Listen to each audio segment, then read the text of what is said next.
आज दह्याची आंबट गोड तिखट अशी पांढरी कढी बनवणार आहे। त्यासाठी इथं 1 कप दही घेतलंय, त्यामध्ये 1 ग्लास पाणी घातलेलं आहे। त्यानंतर 1 चमचा बेसन आणि चवीनुसार साखर घालून हे सगळं छान मिक्स करून घेतलंय। या ठिकाणी 2 चमचे तूप गरम झालंय, त्यामध्ये जिरे, मोहरी, कढीपत्ता, सोबतच बारीक चिरलेल्या मिरच्या, ठेचलेला लसूण, हिंग आणि बारीक चिरलेली कोथिंबीर हे सगळं फोडणीतच घालायचं आहे। फोडणी छान लालसर झाली की त्यामध्ये आपण हे तयार केलेलं दह्याचं जे मिश्रण आहे ते घालायचं आहे।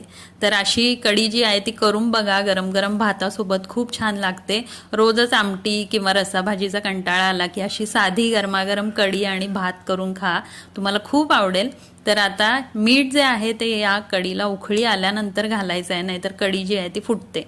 तर आता या कढीला उखळी आली की मी यामध्ये चवीनुसार मीठ घालणार। तर खूप छान लागते आणि अगदी झटपट बनून तयार होते। तर उखळी आल्यानंतर मीठ ॲड केलंय, हे छान मिक्स केलंय, 1 5 मिनिटं ही कढी कडू दिली आहे आणि इथं गरमागरम कढी